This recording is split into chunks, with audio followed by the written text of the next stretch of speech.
भगवान प्रभु हंस दीन मधुर मुस्कान।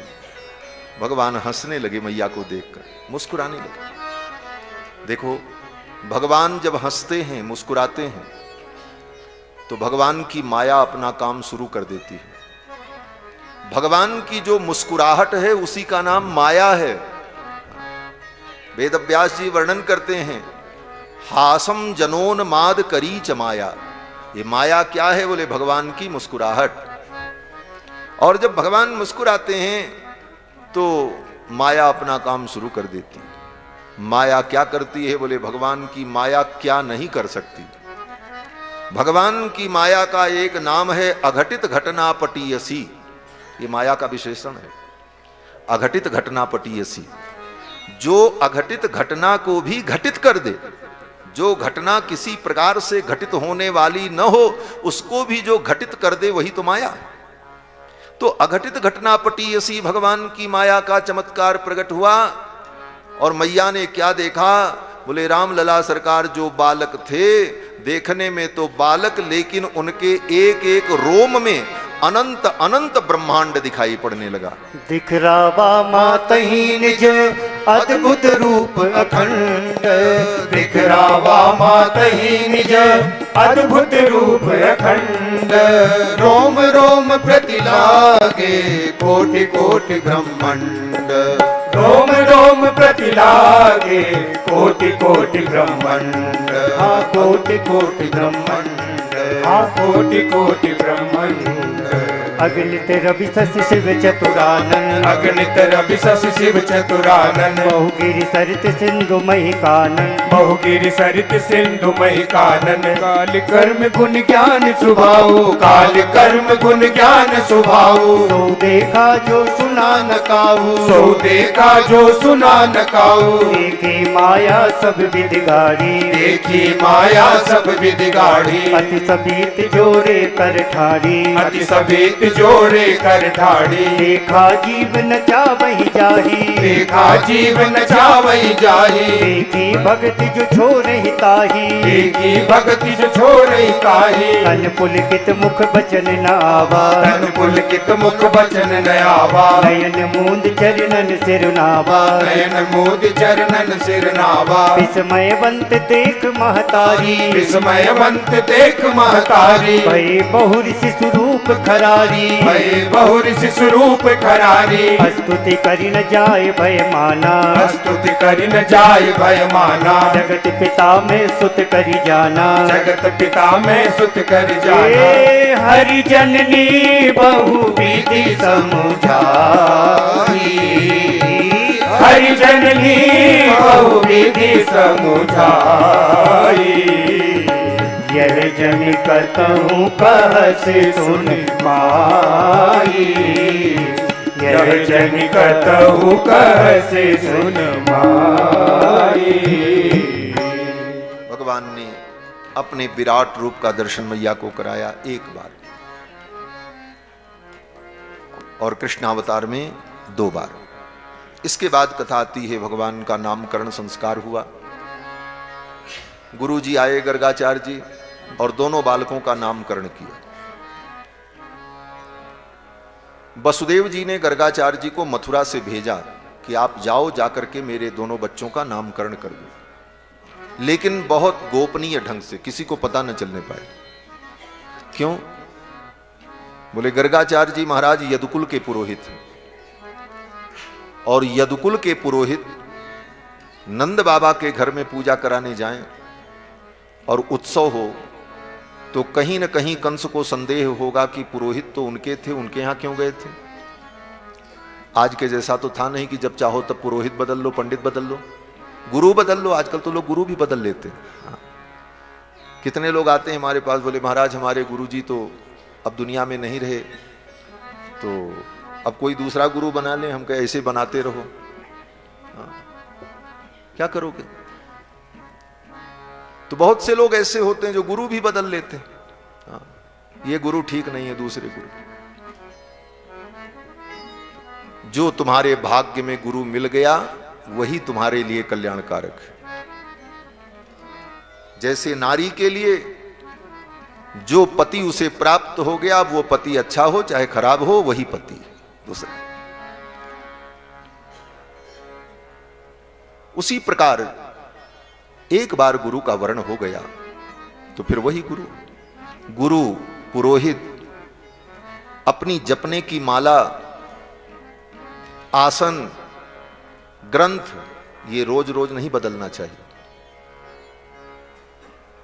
ग्रंथ और माला और आसन तो बदला जा सकता है, लेकिन कब? बोले माला टूट जाए, खो जाए तो फिर दूसरी माला तो लेनी पड़ेगी। आसन फट जाए, टूट जाए तो दूसरा आसन, नहीं तो जब तक वो सुरक्षित है तब तक उसी का उपयोग करना चाहिए। गुरु, गो, पुरोहित, इष्ट, आराध्य, ये बदले नहीं जाते। एक बार जो तय कर लिया, जो निर्णय कर लिया, बस उसी मार्ग पर चलते रहना चाहिए। पुरोहित बदले नहीं जाते। वसुदेव जी ने भेजा और कहा महाराज किसी को पता न चले, गोपनीय ढंग से आप पूजा करा करके चले आना। यद्यपि गर्गाचार्य जी नंद बाबा के भी पुरोहित थे। कारण बोले नंद बाबा वसुदेव जी के ही भाई हैं, दोनों के पिता एक हैं, माताएं केवल अलग अलग। बस एक ही पिता के संतान वसुदेव जी भी हैं और नंद बाबा। सूरसेन के पुत्र। सूरसेन महाराज की जो पत्नी क्षत्रिया थी, क्षत्रियाणी थी, उन छत्राणी पत्नी से जो उत्पन्न हुए वो वसुदेव जी हैं। और वैश्य कन्या से जो संतान उत्पन्न हुई, क्योंकि उनकी कई पत्नियां थी, उससे नंद बाबा उत्पन्न हुए जो गोप हैं। तो गर्गाचार्य जी को भेजा कि आप जाओ नामकरण करके आओ। गर्गाचार्य जी आए, दोनों बालकों का नामकरण किया। रोहिणी के पुत्र का नाम रखा राम और यशोदा के पुत्र का नाम रखा कृष्ण। बलराम जी का नाम राम है। आख्यास्यते राम इति, राम नाम ही रखा। बलाधिक्यात् बलम विदुः, गर्गाचार्य जी ने कहा यह बालक बड़ा बलवान होगा, इसलिए लोग इसको बल कहेंगे, बलदेव कहेंगे, और कुछ लोग बल और राम दोनों मिला करके कहेंगे बलराम कहेंगे। लेकिन पहला मुख्य नाम जो रखा वो क्या था? राम। आख्यास्यते राम इति। और ये राम नाम बड़ा अद्भुत नाम है भगवान का। 3 अवतारों में भगवान का नाम राम है। एक राम कौन? जमदग्नि नंदन राम, उनका भी नाम राम है। और दूसरे दशरथ नंदन राम, और तीसरे रोहिणी नंदन राम। अब 3 राम में अंतर कैसे समझें? बोले तो 2 राम में विशेषण लगा दिया। क्या विशेषण लगा दिया? बोले एक राम के नाम के आगे परशु लगा दिया, परशुराम। और दूसरे जो राम हैं उनके नाम के आगे बल लगा दिया, बलराम। और जो केवल राम बचा वो कौन? हमारे दशरथ नंदन राम, अयोध्या के राम। लेकिन नाम तीनों का राम है। और भगवान का कृष्ण नाम गर्गाचार्य जी ने नामकरण किया। नामकरण करने के बाद चलते चलते गर्गाचार्य जी ने नंद बाबा से धीरे से कान में कहा, बाबा एक बात हम बता के जा रहे हैं, इस बात पर आप विचार करना और ध्यान रखना, इस बात को कभी भूलना नहीं। बोले क्या? गर्गाचार्य जी ने कहा आपका ये जो बालक है ना, ये साधारण नहीं, ये भगवान नारायण के समान है। तस्मान नंदात्मजोयम ते, तस्मान नंदात्मजोयम ते नारायण समो गुणैहि।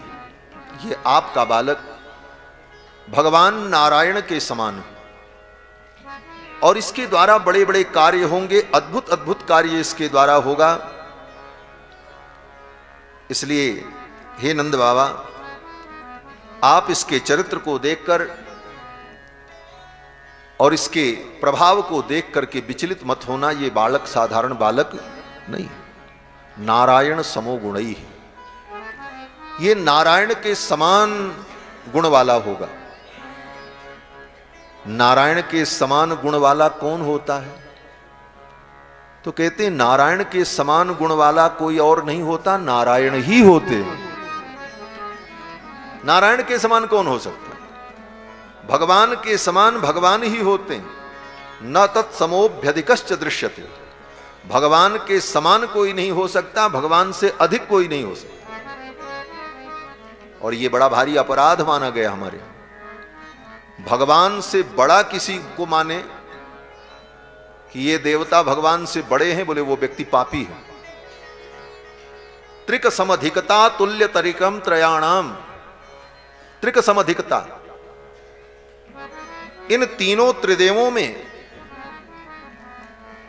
भगवान को छोड़कर किसी को बड़ा और श्रेष्ठ माने तो कहते हैं ये अपराध है। तीनों को समान माने, बोले ये भी अपराध है। त्रिक समधिकता तुल्य त्रैकम त्रयाणाम, और उनमें उनकी तुलना, वो भी अपराध है। भगवान भगवान है, श्री हरि के समान कोई नहीं। भगवान के समान तो भगवान ही हो सकते हैं। इस तरह से गर्गाचार्य जी ने रहस्यमय ढंग से नंद बाबा को समझा दिया। गर्गाचार्य जी विदा हो गए। भगवान श्री कृष्ण धीरे धीरे बड़े हुए। पहले तो बकैयां बकैयां चलने लगे, घुटने को जमीन पर टिका करके, हाथ पंजे को जमीन पर टिका करके, जैसे बच्चा चलता है, इस प्रकार भगवान चलने लगे। जानुभ्याम सह पाणिभ्याम रिंगमाणौ, घुटना और हाथ के पंजों को टिकाकर चलना सीख गए। घर से निकलकर चौखट ड्योढ़ी पार करके बाहर गोष्ठ में चले जाते, गाय की गौशाला में चले जाएं, और गायों के बीच में इधर उधर गायें चुपचाप शांत हो जाती, गोविंद को देखकर हिलती भी नहीं कि कहीं बालक को चोट न लग जाए। मच्छर दंश उन गायों को काटते, लेकिन अपने मच्छर को भगाने के लिए पूंछ भी नहीं हिलाती कि कहीं कन्हैया को लग न जाए। इतनी संवेदना उन गायों में थी। भगवान गोविंद उन गायों के बीच से निकल जाए, कभी इधर कभी उधर, और गाय जहां रहती है वहां तो गोमूत्र गोबर पड़ा रहता, सब कपड़ा उसी गाय के गोबर में, गोमूत्र में गीला कर लिया। मैया ने देखा, दौड़ी दौड़ी गई और जाकर के कन्हैया को उठाया और लेकर के आई, स्नान कराया, कपड़े बदले, और ज्यों ही स्नान करा करके कपड़ा बदल करके बैठाया और थोड़ी असावधान हुई, तब तक कन्हैया फिर सरक करके वहीं गायों के बीच में चले गए। फिर सारे कपड़े गंदे हो गए। मैया को बड़ा रोष आया, कन्हैया को पकड़ करके लाई और डांटने लगे। पंकाभिषिक्त सकलम वयवम विलोक्य, कीचड़ से सने हुए कृष्ण को देखकर, पंकाभिषिक्त सकलम वयवम विलोक्य दामोदरम बदति कोपवशाद यशोदा। क्रोधित होकर के यशोदा रानी ने क्या कहा? यशोदा जी ने कहा, अरे बार बार मैं तुझे स्नान कराती हूं, कपड़े बदलती हूं, और तू जाकर के कीचड़ में लोट करके अपने कपड़ों को गंदा कर लेता। लगता है तू पिछले जन्म का सूअर है। ऐसे ही डांटा मैया।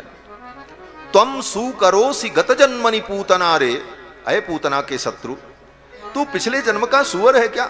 मिट्टी में लौटने की तेरी आदत पड़ गई। भगवान मैया के मुख को देखकर मुस्कुराने लगे। भगवान ने सोचा, मैया कैसे जान गई कि मैंने सूकर अवतार धारण किया था? भगवान सूकर भी बने थे, बराह अवतार धारण किया। भगवान ने सोचा, मैया कैसे जान गई कि मैंने बराह अवतार धारण किया था? इत्युक्त सस्मित मुखावतुनो मुरारी ही, भगवान के ऐसे मुखारविंद का चिंतन करो, भगवान मुरारी तुम्हारी रक्षा करें। ये भक्तों ने प्रार्थना की। भगवान की इन ललित लीलाओं का चिंतन करना ही भक्ति रस है। केवल भगवान से दिन भर रोना रोते रहो, हम बड़े दुखी हैं, हम बड़े बीमार हैं, हमारा दुख दूर करो, ये करो वो करो, ये भक्ति नहीं है। भगवान के चरित्र को सुनकर हृदय आह्लादित हो जाए, मन गदगद हो जाए, आंखों में प्रेमाश्रु आए, ये कथा है।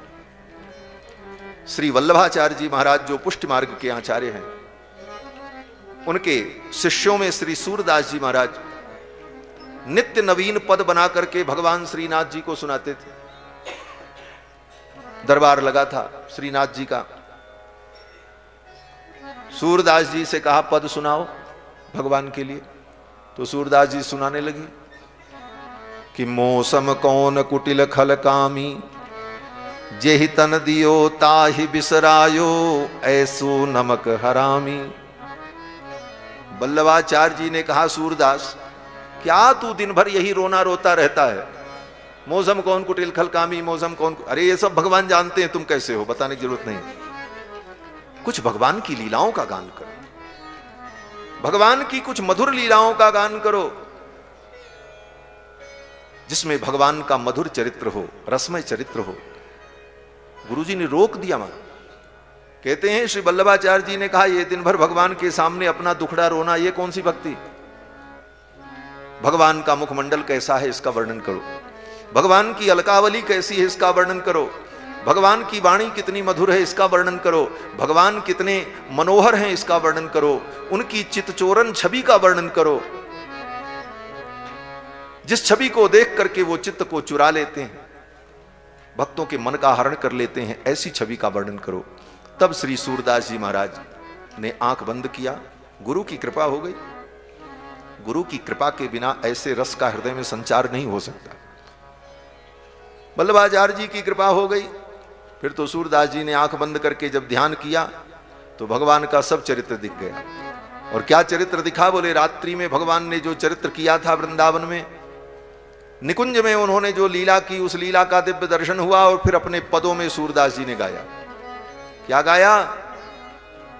बोले सूरदास देखे सोई गावे ऐसी बान परी। जो देखा वही गाया। और क्या देखा? बोले लीला वृंदावन के निकुंज में हुई। क्या लीला? बोले भगवान श्याम सुंदर राधा रानी के साथ लीला कर रहे थे। उस लीला में भगवान श्याम सुंदर राधा रानी के मुखमंडल को देखने के लिए लालायित हो रहे थे। रात में भगवान श्याम सुंदर राधा रानी का मुख देखने चले तो राधा रानी ने अपना मुख उधर कर लिया। फिर भगवान श्याम सुंदर राधा रानी का मुख कमल देखने लगे। राधा रानी ने भगवान श्याम सुंदर के हाथ से उस मणि को छीना और उठा करके अपने मुख में रख लिया। भक्षत देर करी नहीं भामिनी, राधा रानी ने उस मणि को उठा करके मुख में रख लिया। फिर अंधेरा हो गया।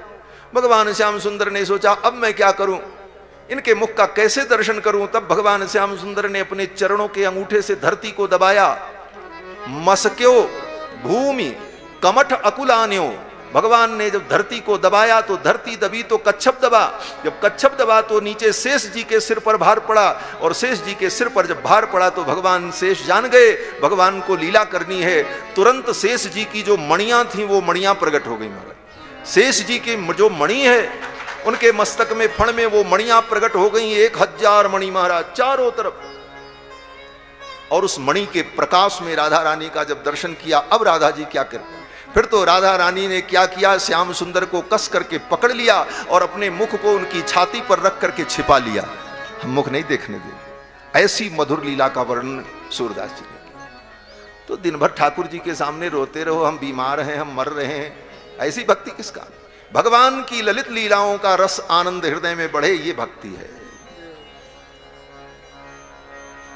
श्री भगवान श्याम सुंदर और बड़े हुए, अब माखन चोरी करने लगे। भगवान की माखन चोरी लीला बड़ी प्रसिद्ध है। ब्रजे वसंतम नवनीत चौरम गोपांगना नाम च दुकूल चौरम। गा लो थोड़ा इसको।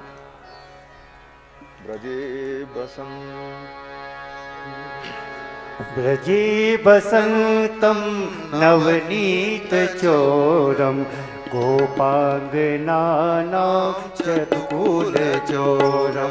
ब्रजे बसंतम नवनीत चोरम गोपांगनानां चतुकूल चोरम। अनेक जन्मार्जित पाप चोरम चौराग्रगण्यं पुरुषं नमामि। अनेक जन्मार्जित पाप चोरम चौराग्रगण्यं पुरुषं नमामि। चौराग्रगण्यं पुरुषं नमामि। व्रजे वसन्तं नवनीतचोरम् व्रजे वसन्तं नवनीतचोरं गोपाङ्गनानां चतुकूलचोरम् अनेक जन्मार्जित पापचोरं चोराग्रगण्यं पुरुषं नमामि चोराग्रगण्यं पुरुषं नमामि चोराग्रगण्यं पुरुषं नमामि। व्रजे वसंतम नवनीत चौरम। भगवान का एक नाम है नवनीत चौर, मक्खन चोर। उसी को हम लोग अपनी लोक भाषा में कहते हैं माखन चोर भगवान, नवनीत चौरम। ये भगवान मक्खन क्यों चुराते हैं? सोना नहीं चुराया, चांदी नहीं चुराई, हीरा मोती नहीं चुराया, कीमती वस्तुओं की कमी थी। अरे बोले खाने की वस्तु चुराते, बोले खाने में भी तो बहुत सारी वस्तुएं थी। दूध की चोरी नहीं करते थे, दही की चोरी भगवान नहीं करते, हलवा पूड़ी की चोरी नहीं करते, माखन की ही चोरी प्रसिद्ध क्यों? ब्रजे वसंतम नवनीत चौर। ये नवनीत चौर जो है, मक्खन को चुराना, ये भगवान का स्वभाव है। और मक्खन क्या है? बोले मक्खन भक्तों का प्रतीक है। कैसे? बोले देखो, दूध में मक्खन होता है लेकिन दिखाई नहीं पड़ता।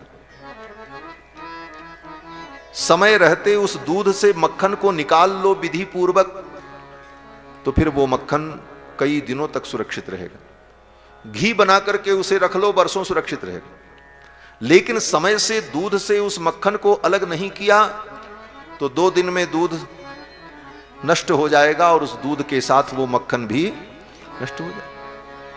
लेकिन उस दूध से मक्खन को निकाल लें तो फिर उसके नष्ट होने की संभावना समाप्त हो जाती। दूध में मक्खन है और दूध ले जा करके, 1 कुंटल दूध ले जा करके अलकनंदा में गिरा दो, फिर ढूंढो मक्खन कहां गया, कहीं नहीं मिलेगा।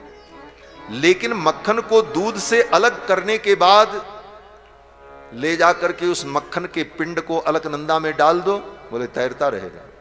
यहां डालो वहां निकाल लो, वो नष्ट नहीं होगा। तो निकालें कैसे? बोले उस दूध को पहले जमाओ, फिर मथो, फिर उससे वो तत्व ऊपर निकल करके आएगा। यही भक्त का स्वरूप है।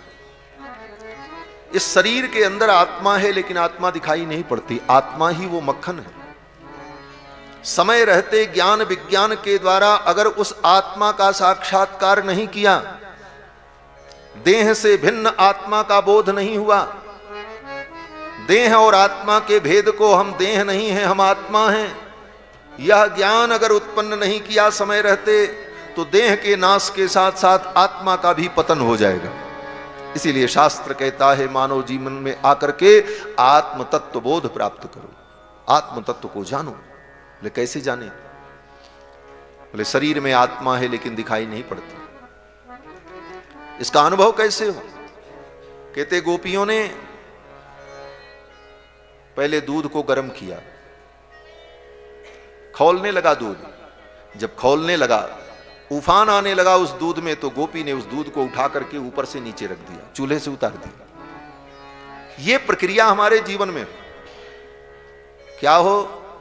बोले तुम्हारे जो ताप हैं, दुख हैं, कर्मों के परिणाम स्वरूप उत्पन्न होने वाले जो दुख हैं, संसार का जो दुख है, इस दुख में जब जीव तप जाता है, उबलने लग जाता है उस दुख की गर्मी से, तो जीवन में कोई गोपी मिलती है। कौन सी गोपी? गोपी माने संत।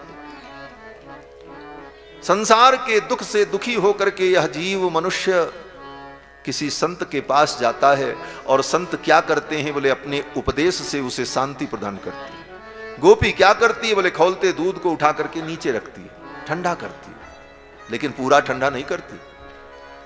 बड़े से बड़े महात्माओं के पास चले जाओ, अपने उपदेश से तुम्हें शीतलता प्रदान करेंगे, लेकिन तुम्हारे जीवन के सारे दुख को समाप्त कर दें, ऐसा नहीं होगा। संसार का ताप बना रहेगा। क्यों? बोले ताप बना रहेगा तभी दही जमेगा। दूध पूरा ठंडा हो जाए तब भी दही नहीं जमेगा, थोड़ी गर्मी रहनी चाहिए। संसार का ताप बना रहेगा तभी भगवान की ओर जीव बढ़ेगा। तो गोपी क्या करती है? बोले थोड़ी गर्मी बनी रहे तब उसमें थोड़ा दही का जावन डाल देती है। दही का जावन डाल करके उसको रख दिया, फिर हिलाया डुलाया नहीं। क्यों? बोले बार बार हिलाएंगे डुलाएंगे तो दही बढ़िया नहीं जमेगा। उसको रख दिया। ये जावन क्या है?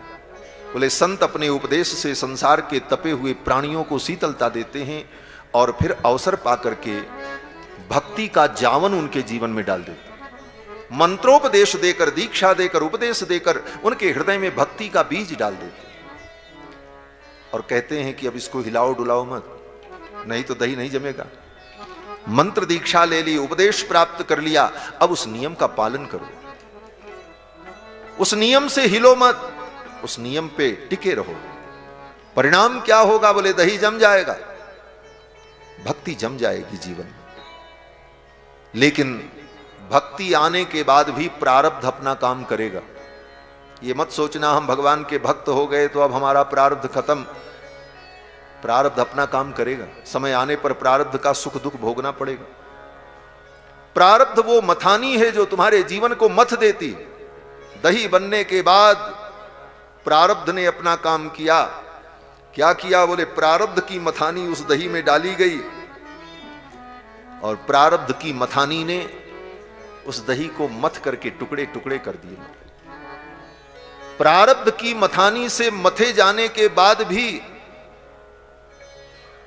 उस दही के अंदर जो सार तत्व था वो धीरे धीरे ऊपर उठता चला गया। उसने हार नहीं मानी। प्रारब्ध की मथानी से मथे जाने पर भी वो हारा नहीं, वो ऊपर की ओर, आगे की ओर बढ़ता रहा और जो बढ़ करके ऊपर आकर के तैरने लगा वो मक्खन हो गया और जो नीचे रह गया वो छाछ हो गया। अब छाछ और मक्खन दोनों एक ही पात्र में थे, लेकिन भगवान कहते हैं खाटी छाछ हमें नहीं भावे। ये खट्टी छाछ हमको नहीं अच्छी लगती, मैं तो माखन आरोग्यता। ये माखन जीव का प्रतीक है, भक्त का प्रतीक है। भक्ति से परिपूर्ण, तत्वबोध से परिपूर्ण जो आत्मा है वही मक्खन है, वही नवनीत है और वो भगवान को अत्यंत प्रिय है। ऐसे भक्तों को भगवान क्या करते हैं? बोले ऐसे भक्तों को भगवान लेकर के अपने हृदय में रख लेते हैं। खाने का मतलब यही है, उस मक्खन को खाया और अपने हृदय में रख लिया। ये माखन चोरी लीला बड़ी आध्यात्मिक और दार्शनिक लीला। लोगों ने कहा महाराज जो ऊपर आ गया वो तो मक्खन हो गया, और जो ऊपर नहीं आ पाया बोले वो छाछ हो गया, खट्टा हो गया, बेकार हो गया। बोले अब उसका क्या होगा? उसका कल्याण नहीं होगा? बोले उसका भी कल्याण होगा। इस भक्ति के मार्ग में जो आगे बढ़ करके भगवान के लिए परम प्रिय नवनीत बन गया वो तो भगवान को प्राप्त हो जाएगा, लेकिन जो हार गया, जो बैठ गया, जो छाछ बन गया, खट्टा हो गया, उसका भी कल्याण होगा। कैसे होगा? बोले कोई संत की कृपा हो जाए, किसी संत की कृपा हो जाए, संत उसके जीवन में सुगंधी पैदा कर दें तो उसका भी कल्याण हो जाए। भगवान कृष्ण ने कहा ये खट्टी छाछ हमको अच्छी नहीं लगती, तो गोपी ने क्या किया? बोले गोपी ने बढ़िया पुदीना लिया, काला नमक लिया, जीरा को भूना, केसर डाला और पीस करके बढ़िया चूर्ण बना करके उस छाछ में डाला और छाछ को मथ करके एक बर्तन में रख करके ऐसे ऐसे ऊपर से झलना शुरू किया। मंद मंद सुगंध हवा चली और छाछ की सुगंध कन्हैया के पास पहुंची। कन्हैया दौड़े आए, अरे सखी ये क्या है? इसमें तो बड़ी सुगंध है, बड़ा स्वाद लग रहा है। सखी ने कहा कन्हैया ये तो छाछ है। बोले लाओ थोड़ा हमको भी पिला दो। सखी ने कहा ऐसे नहीं पिलाएंगे। अरे पिला दो, बड़ा स्वाद है, बड़ी सुंदर सुगंधी आ रही, मेरा तो मन ललचा रहा है, थोड़ा पिला दो। सखी ने कहा ये छाछ तब मिलेगी जब नाच करके दिखाओगी। ताही अहिर की छौ हरियां छछिया भर छाछ पे नाच नचाओ। चुरुआ भर छाछ पर गोपी ने कहा कन्हैया नाचो, तो कन्हैया नाचने लगे। और भगवान कृष्ण जब नाचने लगे, गोपी प्रसन्न होकर के छाछ देती है। ये छाछ वो भक्त हैं जो संसार के संघर्ष में थक करके गिर पड़े, हार मान ली, लेकिन संत की कृपा हो गई तो उनके जीवन में भी सुगंधी आ गई। और गोविंद ने कहा इसको भी हम स्वीकार कर ले, इसको भी हम स्वीकार कर ले। और उसके लिए भगवान नाचने को भी तैयार हो। भगवान को माखन अत्यंत प्रिय है, इसीलिए भगवान माखन चोरी करते हैं। ब्रजे बसंतम नवनीत चौर, और किसी के घर में जाकर के माखन ले लेते। क्यों? अपने ही घर का माखन क्यों नहीं खाते? कभी किसी के घर में कहीं किसी जगह जहां मिल जाए। भगवान कहते हैं मेरे भक्तों में मेरा ये भाव नहीं है कि ये मेरा है, सब भक्त मेरे हैं। मेरे घर का मक्खन भी मेरा है और दूसरी गोपी के घर का मक्खन भी मेरा ही। सभी भक्तों में समान दृष्टि ठाकुर की, इसलिए उनके वो अंतर समझ में नहीं आता कि हमारा माखन और पराया माखन क्या। भगवान श्याम सुंदर किसी भी गोपी के घर चले जाते और माखन ले लेते और खाते। एक दिन गोपी ने पकड़ लिया, पकड़ा और कहा आज मैं ले चलूंगी और मैया से शिकायत करूंगी। ठाकुर जी ने कहा सखी छोड़ दे, मैं कान पकड़ता हूं, आज के बाद तेरे घर में कभी नहीं आऊंगा, छोड़ दे। गोपी की छाती तो धक्क हो गई, अरे ये परमात्मा कृष्ण हैं, ये कह रहे हैं आज छोड़ दे, मैं फिर कभी तेरे घर नहीं आऊंगा। और गोपी तो चाहती कि रोज कन्हैया मेरे घर आवे। कन्हैया ने, गोपी ने सोचा आज तो मैं इनको नहीं छोड़ूंगी। गोपी ने कहा आज मैं नहीं छोड़ूंगी, मैया के पास लेकर के चलूंगी। तो भगवान श्याम सुंदर ने क्या किया? भगवान श्याम सुंदर ने सोचा अब क्या करें, ऐसे तो छोड़ेगी नहीं। दोनों हाथ पकड़ लिया गोपी ने ऐसे और कहा चल मैया के पास। ठाकुर जी ने सोचा अब गोपी से हाथ कैसे छुड़ाएं। तो भगवान तो बड़े चंचल। सुखदेव जी कहते हैं कुरुते मेहनादीनि वास्तव। गोपी ने जब हाथ पकड़ रखा था तो भगवान का मुख गोपी की तरफ था और कन्हैया तो नीचे काछनी भी नहीं पहने थे। ठाकुर जी ने धीरे से सूसू करना शुरू कर दिया। अब जब सूसू किया ठाकुर ने तो गोपी के जाकर के घाघरे पर पड़ा, उसके वस्त्र पर जब पड़ा तो छोड़ करके पीछे हटी। अरे कन्हैया या किया क्या तूने किया? श्याम सुंदर ने ऐसे गूंठा दिखाया और भाग गए वहां से। ये वेद व्यास जी ने लिखा है, मैं अपने से नहीं कह रहा हूं कुछ। कुरुते मेहनादीनि वास्तव। इस प्रकार भगवान भाग गए, बच करके निकल गए। एक दिन सखी ने फिर पकड़ लिया, किसी ने पकड़ लिया और ले चली। बोले चल आज मैया से शिकायत करूंगी कि तेरा लाला माखन चोरी करता है। भगवान का हाथ पकड़ा और लेकर के चली। ब्रज की गोपी इतना बड़ा घूंघट करती हैं आज भी। अब वो गोपी जब हाथ पकड़ करके चली तो उसे तो अगल बगल दिख नहीं रहा था, इतना बड़ा घूंघट था। श्याम सुंदर का हाथ पकड़े जा रही थी, तब तक उस गोपी का जो बेटा था मनसुखा, पीछे से वो दबे पांव आया और उसने आकर के कहा कन्हैया ये मेरी मैया तुझे कहां ले जा रही है? भगवान ने धीरे से मनसुखा के कान में कहा आज फला गोपी के घर भंडारा है। जाना तो तुझे था, तो तू था नहीं घर में, तू कहीं खेल रहा था। तो तेरी मैया ने कहा कन्हैया तू चल मेरे साथ। मनसुखा ने धीरे से ठाकुर जी के कान में कहा दारी के मेरे हिस्से का भंडारा तू खाएगा? मैं जाऊंगा। भगवान ने कहा सच में तू जाएगा? बोले हाँ। तो ठीक है तू चुप रह, मैं व्यवस्था करता हूं। बोले क्या व्यवस्था? भगवान ने मनसुखा का हाथ पकड़ा और भगवान का हाथ गोपी पकड़े हुए थे, तीनों चल रहे थे। थोड़ी दूर जाने के बाद भगवान ने धीरे से कहा अरे सखी इतने देर से मेरे हाथ को, मेरी कलाई को तू पकड़ रखी है, मेरी कलाई दुखने लगी, इस हाथ को छोड़ करके दूसरा हाथ पकड़ ले। सखी ने कहा तुम बड़े चंचल हो, भाग जाओगे, मैं जानती हूं। भगवान श्याम सुंदर ने कहा ये दूसरा हाथ पकड़ ले तब इसको छोड़ना। सखी ने कहा हाँ ठीक है। और दूसरा हाथ पकड़ने की जगह पर भगवान ने उसी के बेटे का हाथ पकड़ा दिया, और घूंघट इतना बड़ा था वो देख नहीं पाई, और भगवान ने अपना दोनों हाथ छुड़ाया और हाथ झाड़ कर भगे। दूसरे रास्ते से जाकर के अपने घर में पीछे के दरवाजे से जाकर के खिरक में पलंग पर लेटकर अपने पीतांबर को तान लिया और खर्राटे लेने लगे। सखी पहुंची, द्वार पर पहुंचते ही उसने सखी ने कहा, अरे यशोदा रानी बाहर आओ। बोले क्या हुआ? बोले देखो तुम्हारा लाला चोरी करता है और आज मैं इसे रंगे हाथ पकड़ करके लाई हूं। मैया यशोदा ने भीतर से ही कहा, अरे सखी तू बावरी हो गई है, चली जा, मेरा लाला तो घर में सो रहा है। उस सखी ने कहा, नहीं नहीं आओ देखो मैं पकड़ करके लाई हूं। बार बार जब वो बोली तो यशोदा रानी ने कहा, चलो देख ही लेते हैं। जब यशोदा रानी बाहर आई तो देखा उसी का छोरा था, उसी का हाथ पकड़े थे। मैया यशोदा ने कहा, अरे सखी तू कितनी बावरी हो गई है, जरा अपना घूंघट उठा करके तो देख तेरा छोरा है कि मेरा छोरा है। सखी ने जब घूंघट उठाया तो देखा उसी का बेटा मनसुखा। एक थप्पड़ मारा, बोले बदमाश तू कहां से आ गया? बेचारा गया था भंडारा खाने के लिए, भंडारा तो मिला नहीं, थप्पड़ ऊपर से मिला।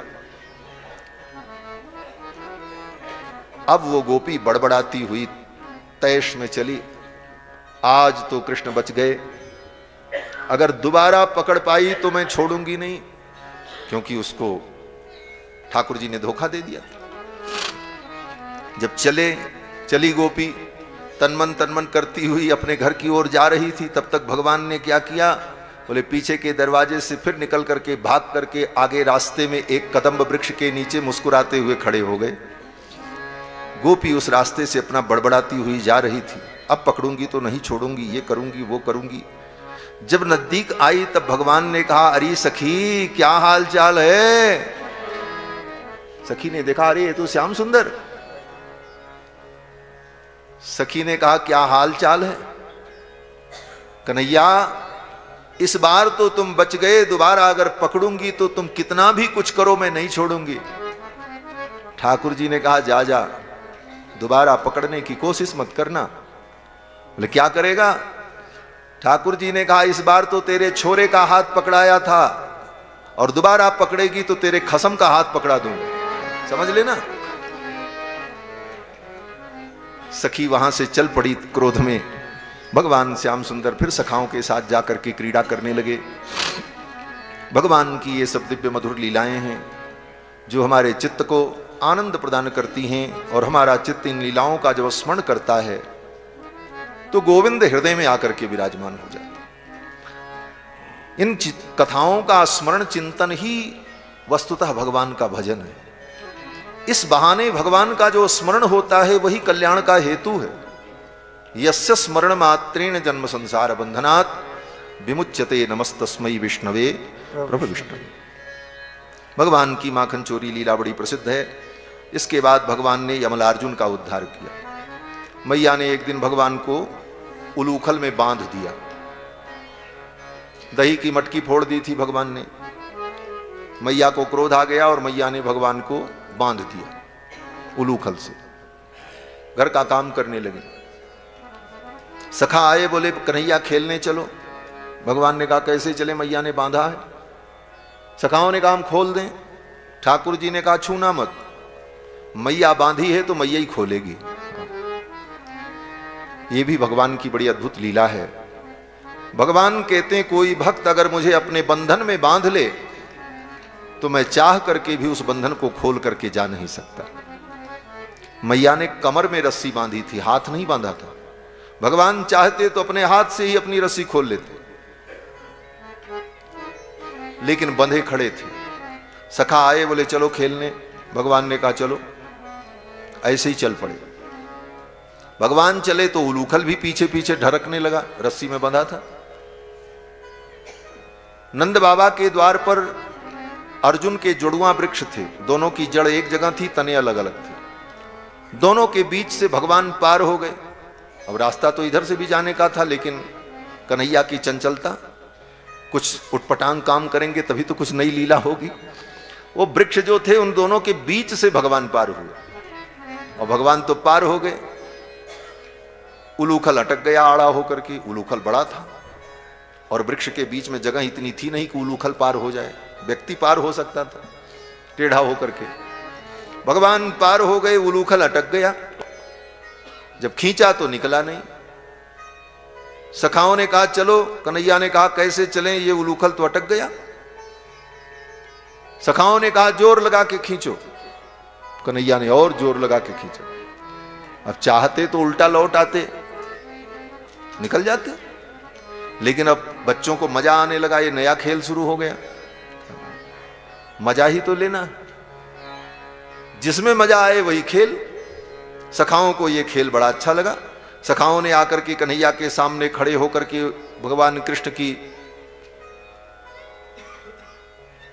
भगवान श्री कृष्ण के उत्साह का संवर्धन किया। सखाओं ने कहा कन्हैया पूरी शक्ति लगा करके खींचो। भगवान श्याम सुंदर ने जोर से खींचा, उलूखल नहीं निकला। तब तक श्री दामा ने आकर के कन्हैया के सामने बैठकर इशारा करते हुए कहा कन्हैया अगर मैया का दूध पिए हो तो पूरी शक्ति लगा के खींचो। भगवान ने कहा मेरी मैया का दूध, तूने मेरी मैया के दूध का नाम ले लिया, तो देख मेरी मैया के दूध में कितनी शक्ति है। कन्हैया तो अपनी मैया का दूध पीते थे, बॉटल का दूध तो पीते नहीं थे। बॉटल का दूध पीते तो कहते हम तो बॉटल वाले हैं, हमको ताव नहीं आएगा। कन्हैया तो मैया का दूध पीते। एक महात्मा कहते थे बच्चे जब बॉटल का दूध पीते हैं तो बचपन से ही बोतल पीने की आदत पड़ जाती है। बचपन से मैं बोतल पकड़ा दिया, बचपन में बोतल पकड़ करके पीने की आदत बनी। तो जब और बड़े हुए और स्कूल में गए तब वहां दूसरी बोतल पीने लगे, पेप्सी की बोतल, कोको कोला की बोतल। जब और बड़े हुए तब वो वाली बोतल चलने लगी, और वो वाली बोतल जब चलने लगी तो परिणाम ये हुआ कि डॉक्टर के पास जाना पड़ा। डॉक्टर ने कहा तुम्हारी हालत इसीलिए खराब हुई है कि तुम बोतल लेते थे, तो हम भी तुमको बोतल चढ़ाएंगे। उसने एक बोतल टांग दिया ऊपर, पाइप लगा दिया, बोले अब ये चढ़ेगी बोतल। पूरी जिंदगी बोतल बन गई महाराज। ठाकुर जी ने कहा मेरी मैया के दूध का तू नाम ले रहा, देख मेरी मैया के दूध में कितनी शक्ति। भगवान ने हुंकार करके खींचा, दोनों वृक्ष जड़ से उखड़ करके गिर पड़े। उन दोनों वृक्षों के जड़ से दो देवता प्रकट हुए, नलकूबर मणिग्रीव, कुबेर के पुत्र थे। नारद जी के शाप से वृक्ष बन गए थे, भगवान ने आज उनका उद्धार किया। क्यों नारद जी ने शाप दिया था? सुखदेव जी कहते हैं राजन, बारुणीम मदिराम पीत्वा मदा घूर्णित लोचनो। कुबेर के पुत्र नलकूबर मणिग्रीव ये दोनों भाई बारुणी मदिरा पीकर मंदाकिनी में, कैलाश के सन्निकट मंदाकिनी में अप्सराओं के साथ नंगा नाच कर रहे थे। उच्छृंखलता की पराकाष्ठा थी। क्यों? बोले कुबेर के पुत्र थे। बड़े बाप के बेटों को बिगड़ने में देर नहीं लगती। और बाप कौन थे इनके? कुबेर महाराज, देवताओं के वित्त मंत्री, धन की कोई कमी नहीं। नारद जी समझ गए, असत श्रीमदांधस्य दारिद्र्यम परमंजनम। धन के मद में ये अंधे हो गए, और धन के मद में जो व्यक्ति अंधा हो जाए उसके आंख का अंधापन दूर करने के लिए दरिद्रता का अंजन उसकी आंख में लगाना पड़ता है। नारद जी ने यही कहा, असत श्रीमदांधस्य दारिद्र्यम परमंजनम। दरिद्रता का अंजन जब इनकी आंख में लगेगा तब इनकी आंख ठीक होगी। और नारद जी ने शाप दे दिया, बोले जाओ वृक्ष बन जाओ। चरणों में गिर पड़े, प्रार्थना की, क्षमा मांगी। नारद जी ने कहा जाओ, अब शाप तो हमने दे दिया, लेकिन वृक्ष बनोगे लेकिन किसी अन्य जंगल में नहीं, मथुरा मंडल में गोकुल में वृक्ष बनकर के प्रकट हो गए। भगवान श्री कृष्ण की बाल लीलाओं को देखने का अवसर मिलेगा और फिर भगवान गोविंद के द्वारा तुम्हारा उद्धार हो। आज भगवान ने उन दोनों का उद्धार कर दिया। नलकूबर मणिग्रीव प्रकट हुए, भगवान की परिक्रमा की और देव रूप धारण करके आकाश में चले गए। इसके बाद कथा आती है कि इस घटना के बाद नंदादि गोपों ने निर्णय किया कि अब हम लोग गोकुल में नहीं रहेंगे। इस गांव में बहुत उत्पात हो रहा है। पूतना आई, सकटासुर आया,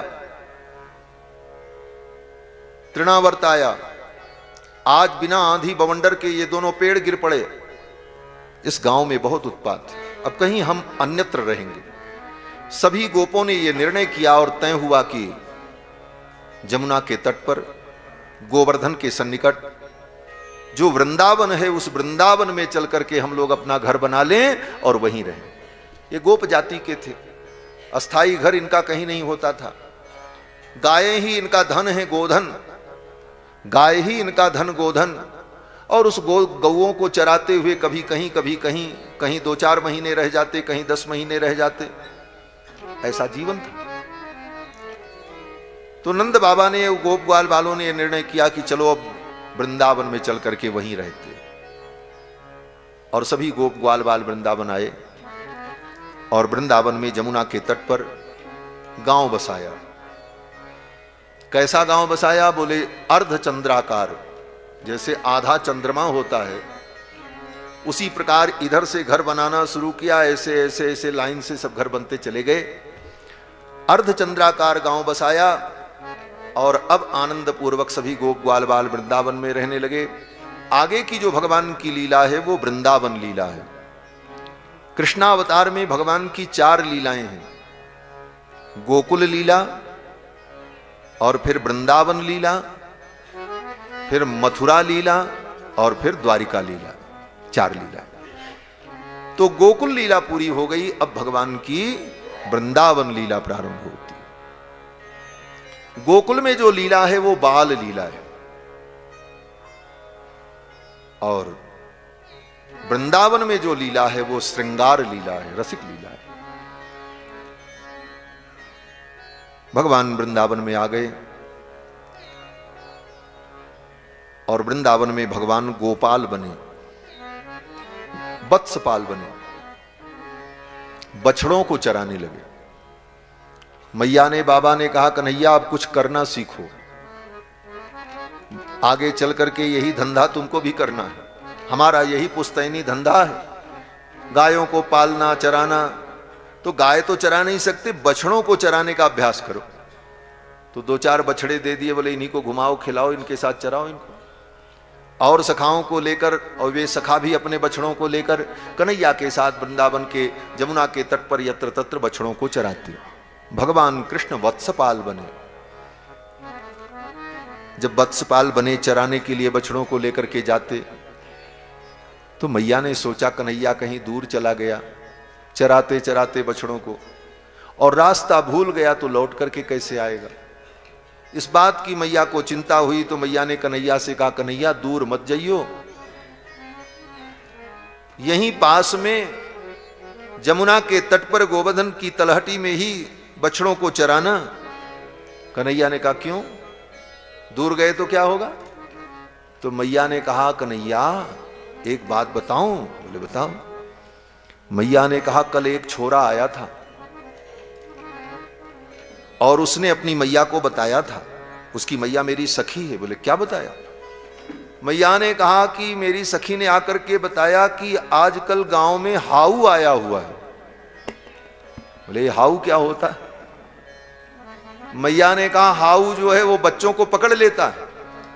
जैसे पुराने जमाने में माताएं डरवाती थीं बच्चों को, ए जाना मत हाउ पकड़ लेगा। अब तो माताएं हाउ का डर नहीं दिखाती, अब तो बाबा का डर दिखाती। और ये बाबा पकड़ ले जाएंगे, बाबा डराने की वस्तु हो गए। एक मैया थी, उसके घर में एक महात्मा जी की फोटो थी, बड़ी सुंदर महाराज, बड़ी बड़ी दाढ़ी, खूब चंदन तिलक माला कंठी, बड़ी दिव्य फोटो, इतनी बड़ी। कोई संत घर पहुंचे, देखा फोटो तो संत ने सोचा शायद इनके गुरुजी हों। हाँ, घर में पूजा में घर में रखी थी वो फोटो, तो महात्मा ने सोचा कि इनके गुरुजी होंगे। तो उन महात्मा ने उस घर की मैया से पूछा, अरे मैया ये महात्मा बड़े दिव्य हैं, ये क्या तुम्हारे गुरुजी हैं? मैया ने कहा पता नहीं कौन है, मैं नहीं जानती, लेकिन इस फोटो को मैं रखी हूं। बोले क्यों रखी हो? बोले मेरा बेटा जब भोजन नहीं करता, काम नहीं करता, तो डराने के लिए रखी हूं, दिखा देती हो, ये बाबा पकड़ ले जाएगा तुमको। बाबा ने कहा धन्य हो, इसीलिए बच्चे बाबा लोगों से दूर भाग जाते हो। बचपन से ही तुमने डराया बाबा पकड़ ले जाएंगे, बाबा पकड़ ले जाएंगे।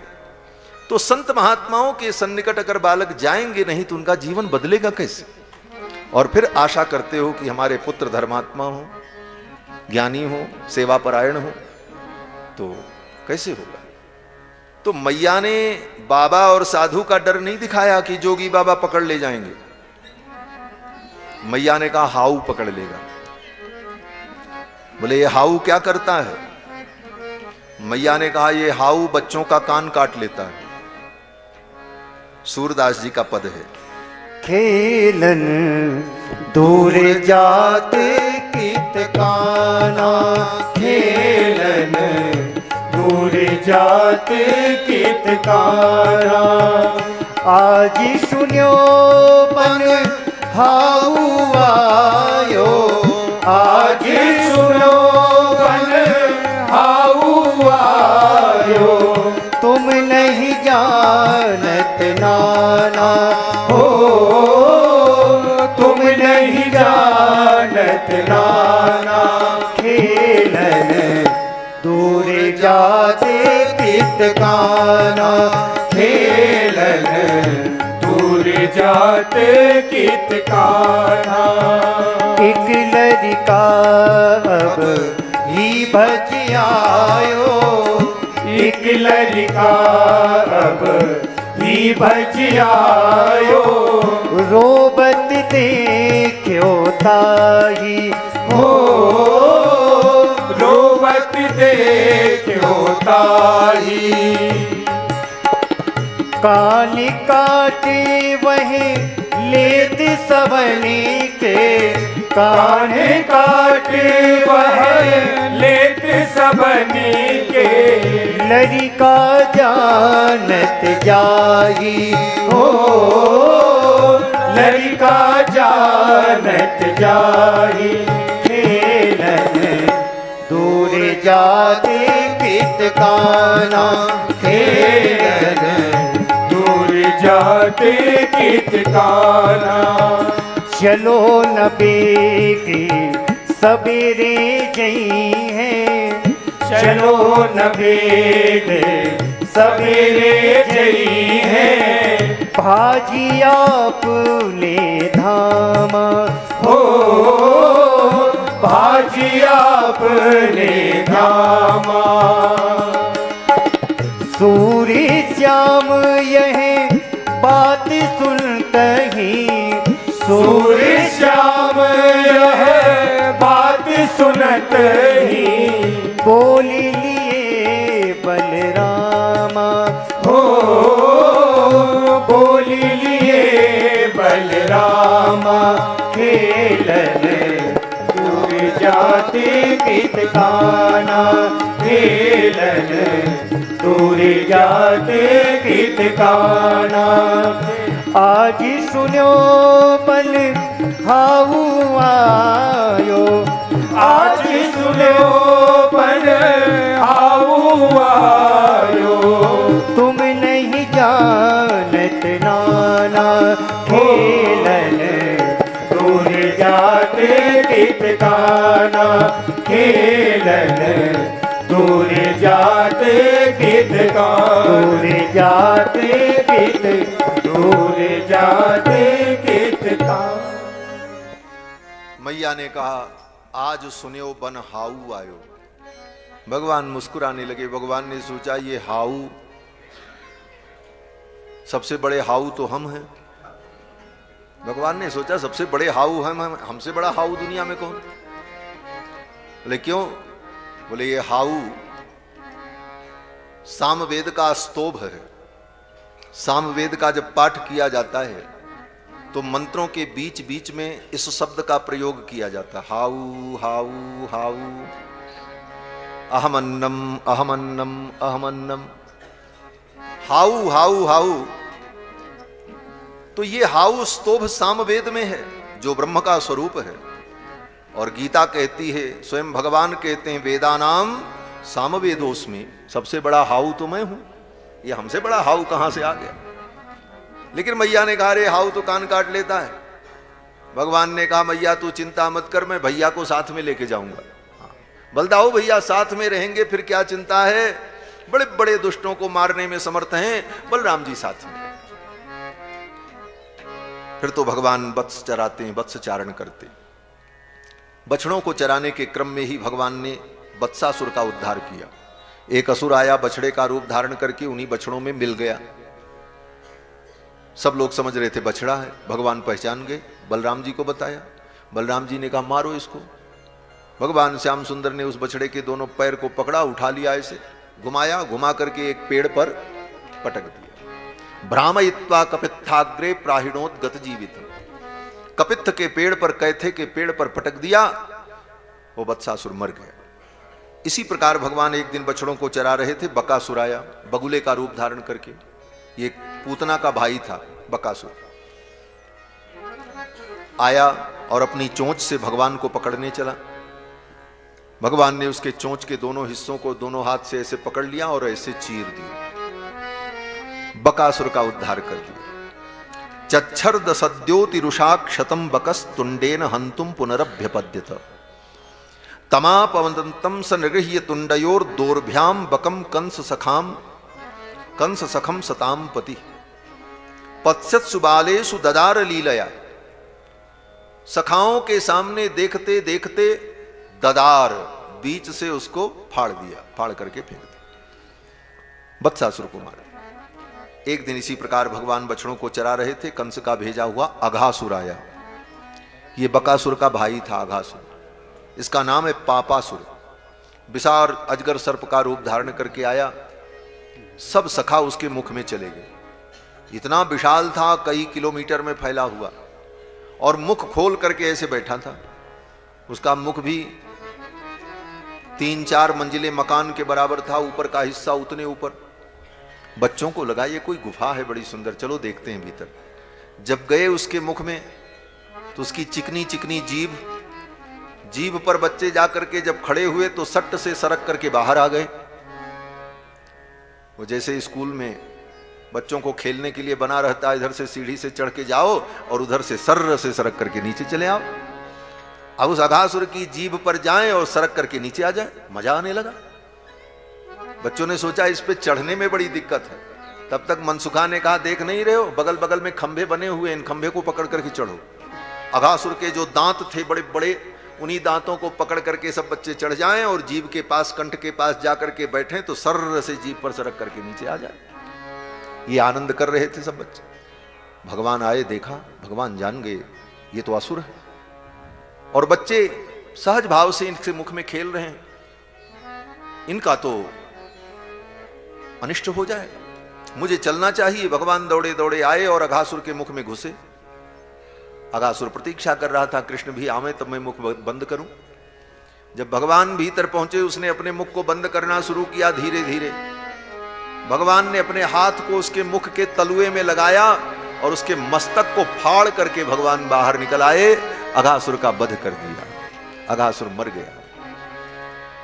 अघासुर जब मर गया सब बच्चे बड़े प्रसन्न हुए। अघासुर के मरने के बाद 1 वर्ष तक अघासुर का शरीर उसी वृंदावन में पड़ा रहा। कंकाल था केवल, चमड़ा और हड्डी, मांस तो सब सूख गया। इतना विशाल था वो कि मर जाने के बाद उसका कंकाल और चमड़ा ऊपर का वैसे ही पड़ा था, भीतर खोखला हो गया। तो बच्चे जब जाते थे बछड़ा चराने के लिए तो उसी के पेट में घुस करके लुका छिपी का खेल खेलते थे। राजन आज गरम चर्म शुष्कम वृंदावनेद्भुतम बभूव क्रीड गहुवरम, वो बच्चों की क्रीड़ा का गहुवर बन गया था। उसी के पेट में घुस करके लुका छिपी का खेल खेलते थे। जैसे किसी बड़े आदमी के दरवाजे पर कोई पुरानी खटारा एम्बेस्टर खड़ी रहती है तो बच्चे क्या करते हैं बोले, उसी में घुस के बैठ करके हैंडल वैंडल हिलाते हैं और खेलने का अभिनय करते हैं। उसी प्रकार भगवान उस मरे हुए अघासुर के पेट में घुस करके लुका छिपी का खेलते। बभूव क्रीड गहुवरम, वो बच्चों के क्रीड़ा का विषय रहा। और जिस दिन भगवान ने अघासुर को मारा उसी दिन एक दूसरी लीला भी हो गई। क्या लीला हुई बोले, ब्रह्मा जी आए और ब्रह्मा जी ने भगवान के सखाओं को अपनी माया के द्वारा योग निद्रा में सुला करके एक गुफा में बंद कर दिया। भगवान जब पनघट से पानी पी करके आए तो देखते हैं सखा नहीं। भगवान जान गए ये ब्रह्मा जी की लीला है, चलो कोई बात नहीं, ब्रह्मा जी को शिक्षा देनी चाहिए। और भगवान ने उतना ही रूप धारण कर लिया। जितने बछड़े थे, जितने सखा थे, उतने रूप भगवान ने धारण कर लिए। और शाम को बछड़ा चरा करके घर आए। गांव में किसी को पता नहीं चला। असली बछड़े और असली सखा वो सब तो ब्रह्मा जी के द्वारा गुफा में बंद कर दिए। ठीक वैसा ही रूप बनाकर भगवान गांव में शाम को आ गए। मनसुखा भी भगवान, तनसुखा भी भगवान, हंसुख मनसुख सुबल सुदामा रेंदा पेंदा झरा झपटुआ जितने थे सब रूप भगवान ने धारण कर लिया।